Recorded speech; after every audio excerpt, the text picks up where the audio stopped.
So students, we have already learned the definition of indirect proof. So I had given one simple example through which I made you understand what can be indirect proof. That example was about you have to prove that the color of the fresh leaves on the trees is green most of the time. So in indirect proof, what do? We start with false assumption. So what assumption did I take?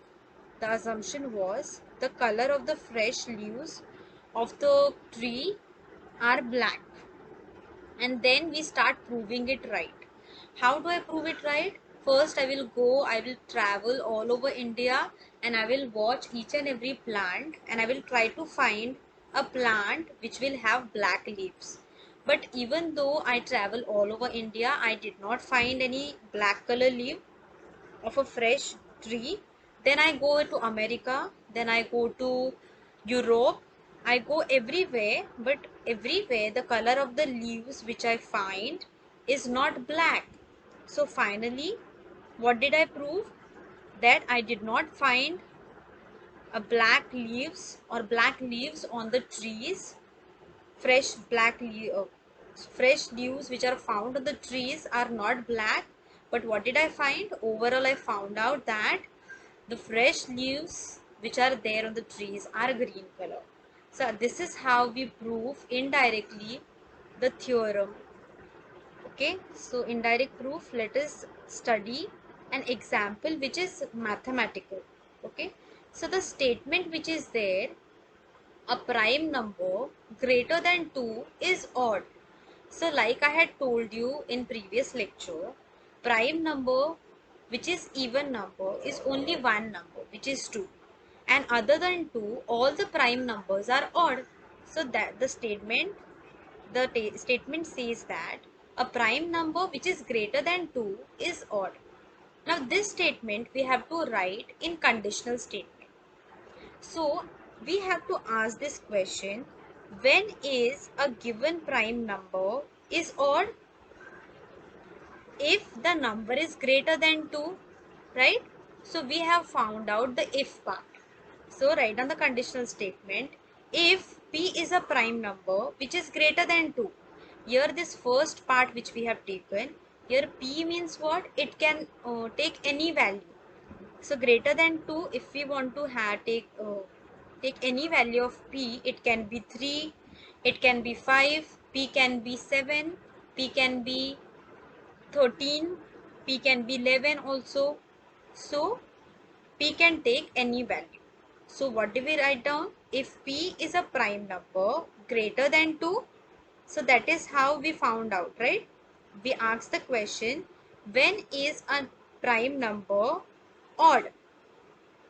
If the number is greater than 2, that is the answer, right? So we write down, if the prime number is greater than 2, then it is odd. Okay, so then part comes afterwards. So from this statement, conditional statement, we get two information. First information is the given part, given information, and second part information is to prove part. So given part is what? That p is a prime number which is greater than 2. So we have to write given p is a prime number greater than 2, that is 1 and p are the only divisors of p. That means what? If we take the value as of p as 3, then 1 and 3 are the only divisors of p of 3. That means 3 can come in the table of 1 and itself. So that is the definition of a prime number. So that is the given information. What is the to prove part? This green part. That means p is an odd number that we have to prove. So in indirect proof, how do we start the proof? We take the opposite statement of the to prove part. So we have to prove that p is an odd number. But what do we start? We start with opposite statement. What is an opposite statement? Let us suppose that p is not an odd number. Okay, so we have to prove this part. But what do we assume? That p is not an odd number. Now let us try to prove that p is not an odd number. So p is an even number. If p is not an odd number, then P is an even number, right?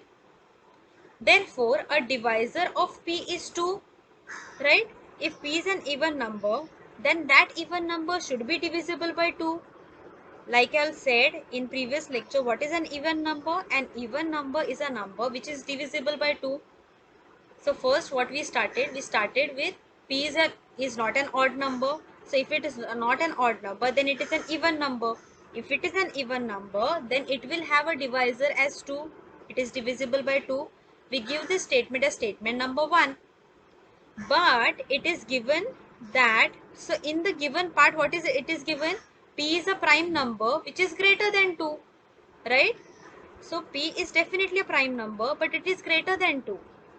So any prime number which is greater than 2, is it divisible by 2?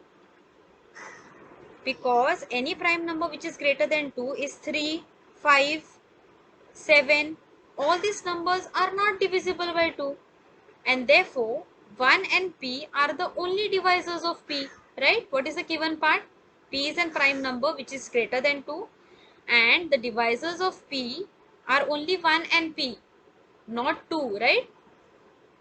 But we have already stated that P has divisor of 2. But in given part, it is given that P is a prime number which is greater than 2, and it has the divisors only 1 and P and not 2.